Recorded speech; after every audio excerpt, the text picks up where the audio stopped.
वंदे मातरम वंदे मातरम सुजलां सुफलां मलयज शीतलां सस्य श्यामलां मातरम वंदे मातरम।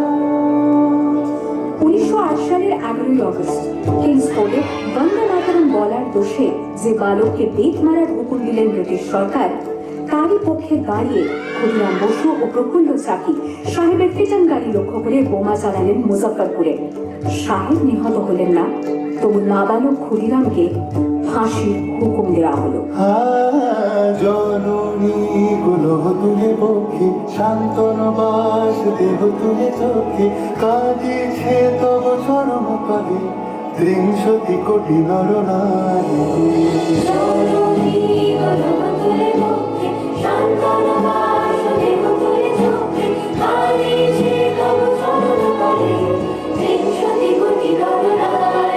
আমি হাসি হাসি পড়ব ফাঁসি দেখবে ভারতবাসী।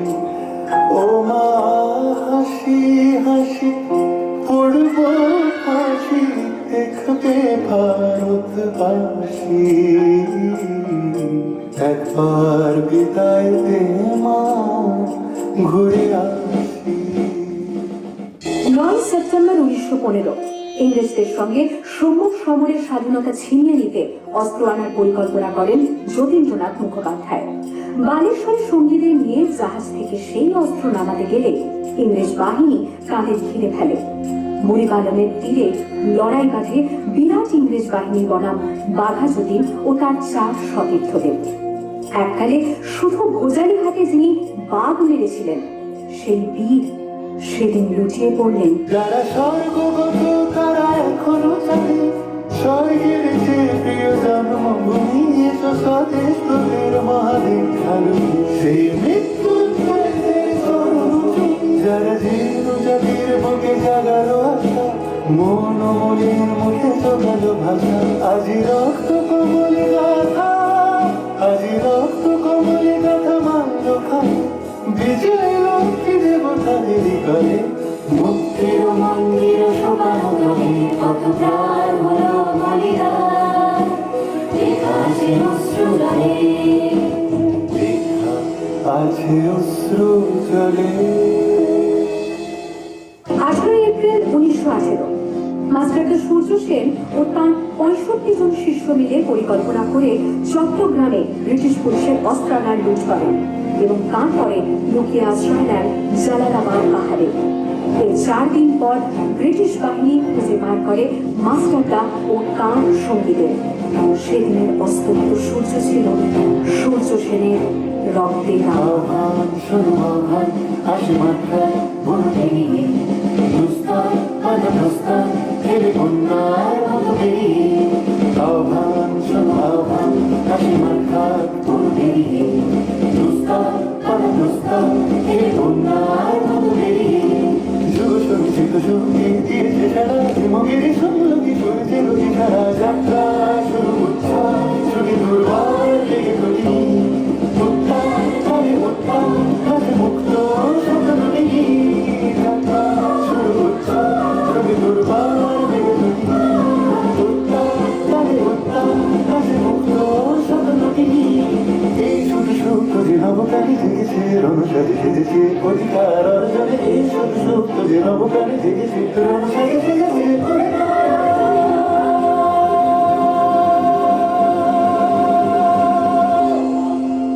8 ডিসেম্বর 1930 বিনয় বসু, বাদল গুপ্ত, দীনেশ গুপ্ত সাহেবের পোশাকে ট্যাক্সি থেকে এসে নামলেন রাইটার্স বিল্ডিং এর সামনে।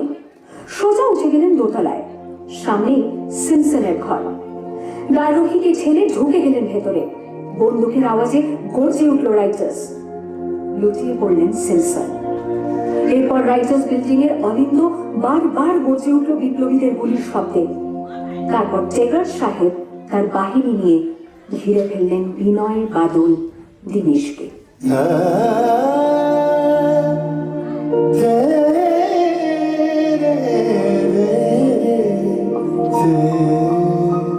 দুর্গম গিরিকান্তার মরুদস্তর পারাবারোহী লঙ্ঘিতে হবে রাত্রি নিশীথে যাত্রীরা বসিয়া।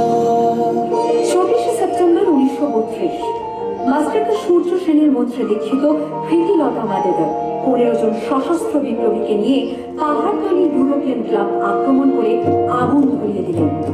ভারতীয় ইতিহাসের স্বাভিমানী মহারানীদের মতো নিজের আত্মমর্যাদা অক্ষুণ্ণ রাখতে সেদিন প্রীতিলতা ওয়াদেদার পোটাশিয়াম সাইনাইড খেয়েছিলেন ব্রিটিশ পুলিশদের সামনে।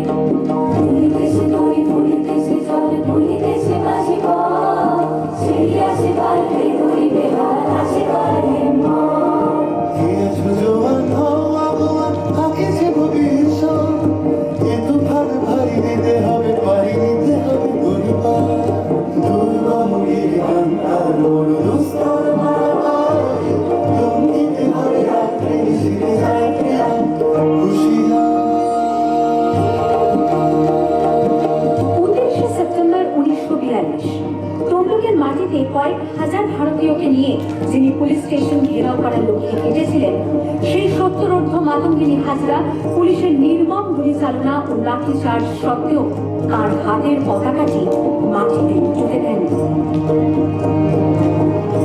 আর ঠিক তার পরের বছর 1943-এর 30শে ডিসেম্বর জাপান সরকারের অধীনে থাকা আন্দামান দ্বীপ সেদিন হস্তান্তর করা হলো ইন্ডিয়ান ন্যাশনাল আর্মিকে। পোর্ট ব্লেয়ারের মাঠে তিরঙ্গা পতাকা তুললেন সুভাষচন্দ্র। এটাই স্বাধীন ভারতের মাটিতে প্রথম তেরঙ্গা ঝান্ডা। আইএনএর commander in chief Subhash Chandra Bose হলেন ভারত, যাকে স্বীকৃতি দিয়েছিল 18টি দেশ। শুনে কেউ না, সে কবে একলা চলো